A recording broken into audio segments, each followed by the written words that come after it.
السلام علیکم۔ کہانی کا عنوان بادشاہ کی 7 بیٹیاں، سچائی کی سزا یا انعام۔ ناظرین، آج کی کہانی ہے ایک عظیم بادشاہ کی جو اپنی 7 بیٹیوں سے بے پناہ محبت کرتا تھا، مگر جب سب سے چھوٹی بیٹی نے سچ بول دیا تو وہ بادشاہ کو ناگوار گزری۔ اس کے بعد جو فیصلہ بادشاہ نے کیا وہ نہ صرف حیران کن تھا بلکہ پوری سلطنت کے لیے ایک سبق بن گیا۔ بغداد جیسی ایک عظیم سلطنت کا بادشاہ اپنے شاہی محل میں رہتا تھا۔ محل سنگ مرمر کے ستونوں سے بنا ہوا تھا، دروازے سونے کے اور باغوں میں خوشبودار پھول کھلے رہتے۔ بادشاہ کی 7 بیٹیاں تھیں، ہر بیٹی اپنے حسن اخلاق اور نرمی کے سبب لوگوں کے دلوں میں گھر کر لیتی تھی۔ بادشاہ ان سب پر جان چھڑکتا تھا، خاص طور پر سب سے چھوٹی بیٹی زینت اس کی آنکھوں کا تارا تھی۔ ایک دن بادشاہ کے دل میں عجیب خیال آیا۔ اس نے سوچا، میں دیکھوں تو صحیح میری بیٹیاں مجھ سے کتنی محبت کرتی ہیں۔ اس نے اپنی تمام بیٹیوں کو اپنے کمرہ خاص میں بلایا۔ محل کے بڑے ہال میں قیمتی قالین بچھے ہوئے تھے، دیواروں پر مشلیں جل رہی تھیں، بیٹیاں ادب سے تخت کے سامنے کھڑی تھیں۔ بادشاہ نے سب کی طرف دیکھ کر کہا، بیٹیوں، میں تم سے ایک سوال کرنا چاہتا ہوں، مجھے سچ سچ جواب دینا۔ بتاؤ، تمہارے لیے سب سے بڑی نعمت کون سی ہے اور تم کس کا دیا ہوا کھاتی ہو؟ بڑی بیٹی کے جواب۔ پہلی بیٹی آگے بڑھی، مسکرائی اور جواب دیا، ابا حضور، ہم تو آپ کا دیا کھاتے ہیں، آپ ہماری سب سے بڑی نعمت ہیں۔ بادشاہ نے خوش ہوا، سر ہلایا۔ پھر دوسری بیٹی نے بھی وہی کہا، ہم آپ کا دیا کھاتے ہیں، آپ ہی سب کچھ ہیں۔ تیسری، چوتھی، پانچویں اور چھٹی بیٹی نے بھی ویسا ہی جواب دیا۔ درباری سب یہ سن کر داد دینے لگے، واہ شہزادیاں اپنے والد سے کتنی محبت کرتی ہیں۔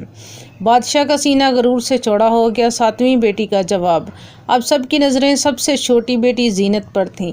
وہ آگے بڑی، ادب سے جھکی اور بولی، ابا جان، ہم اللہ کا دیا کھاتے ہیں، اصل نعمت دینے والا وہی ہے، آپ ہمارے والد ہیں، ہمارے لیے باعث عزت اور باعث نعمت ہیں، مگر روزی اور رزق اللہ کے ہاتھ میں ہے۔ یہ سن کر پورا حال سناٹے میں ڈوب گیا۔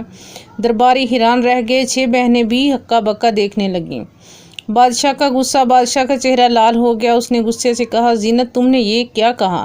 کیا تمہیں اپنے باپ کی عزت کا خیال نہیں؟ تمہیں میری محبت کی قدر نہیں؟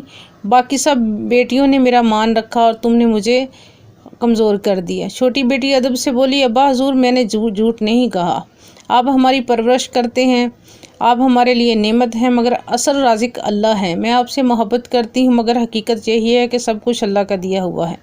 بادشاہ کا غرور ٹوٹنے کی بجائے اور بڑھ گیا۔ اس نے سخت فیصلہ سنا دیا، آج سے زینت میری بیٹی نہیں، اسے محل سے نکال دو، یہ نہ شکری بیٹی ہے، میرے پاس رہنے کے قابل نہیں۔ چھوٹی بیٹی کے آنسو نکل آئے، بہنیں رونے لگیں، مگر بادشاہ کے حکم کو کوئی نہیں ٹال سکتا تھا۔ زینت کو محل سے نکال کر شہر کے کچے مکانوں کی طرف بیچ دیا گیا۔